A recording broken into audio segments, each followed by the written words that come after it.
सिया ने मुंह फुलाया। अचानक उसके चेहरे पर बेचैनी की झलक उभर आई और उसने हल्की सी सांस ली। वह धीरे से, अगर उसे उस बात का पता चल गया तो वह क्या सोचेगा? क्या वह मुझसे घृणा करेगा?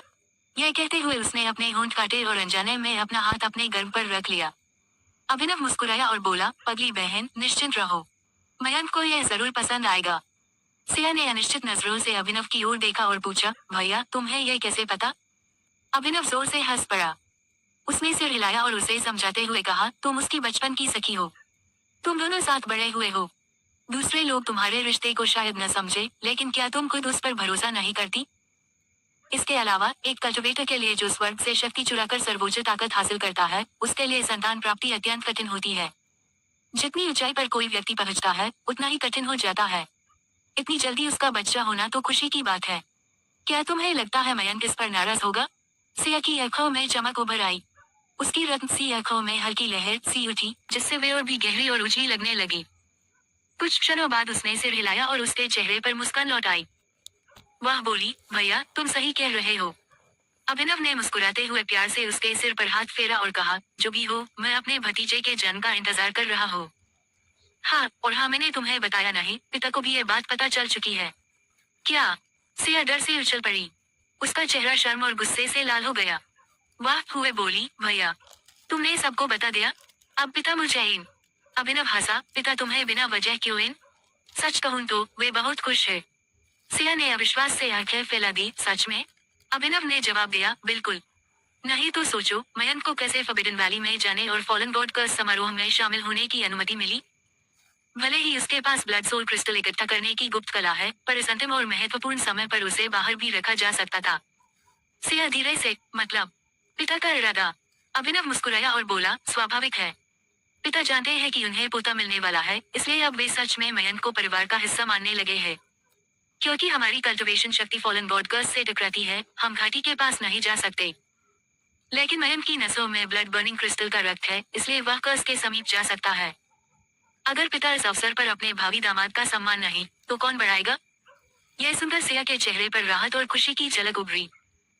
उसने सिर हिलाया और दूर अंधेरी घाटी की ओर देखते हुए अपने दोनों हाथ जोड़ लिए। वह प्रार्थना करती हुई बोली, सब कुछ शुभ हो, ताकि सभी सुरक्षित लौट सके। यह कहकर उसने इधर उधर निगाह डाली और अचानक कुछ देखकर हल्के से बोली, जैसे किसी सुखद आश्चर्य ने उसे छू लिया हो। अभिनव ने मुड़कर देखा तो पाया कि सिया कोने में जाकर जंगली घास के बीच से कुछ उठा रही है। अभिनव ने ध्यान से देखा, वह एक लाल फूल था। उसने सिया को प्रसन्नता से हंसते हुए सुना, भैया देखो, अकेशा फ्लावर्स खिल गए हैं। अभिनव ने कंधे का। यह अकेशा फूल जंगलों में आमतौर पर पाए जाते हैं। इनमें कोई स्पिरिट मार्क नहीं होता और ये कोई औषधीय पौधे भी नहीं है, कल्टिवेटर्स के लिए तो ये पूरी तरह बेकार है। उसने थोड़ा इन कहा, ये तो बस एक जंगली फूल है, इसमें इतना उत्साहित होने की क्या बात है? सिया ने उसकी बात अनसुनी कर दी। वह खुशी खुशी लाल अकेशा फूल को अपनी हथेलियों में लेकर बोली, यह फूल कितना सुंदर खिला है, जरूर यह शुभ संकेत है। रात की हवा बह रही थी।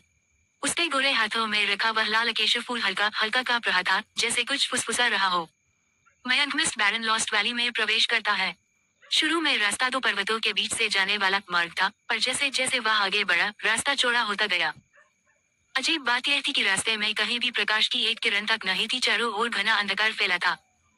फिर भी मयंक जरा भी भटका नहीं, जैसे उसे इस जगह का पूरा भूगोल याद हो। जैसे ही वह घाटी के भीतर पहुंचा, यद्यपि सब कुछ काला था, पर वह अंधेरे का अभ्यस्त लगता था। उसके कदम स्थिर हो गए थे। उसे पता था कि वह अब घाटी के भीतर है।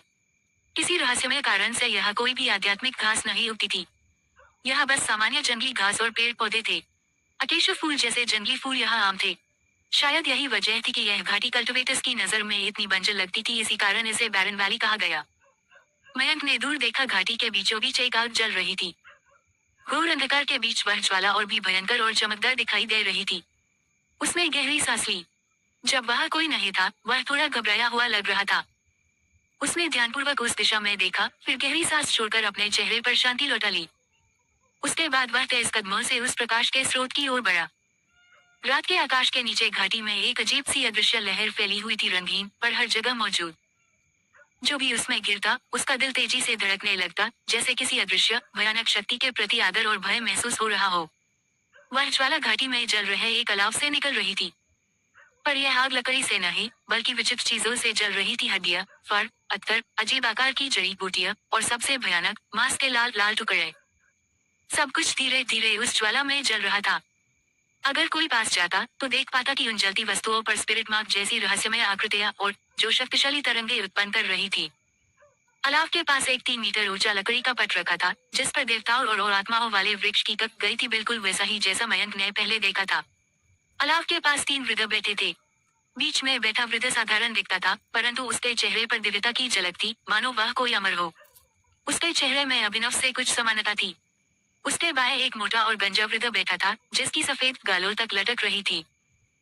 दाएं ओर एक काले सुखेत से चेहरे वाला वृद्ध था जिसकी त्वचा मानो हड्डियों पर चिपकी हुई थी, देखने में अत्यंत भयानक।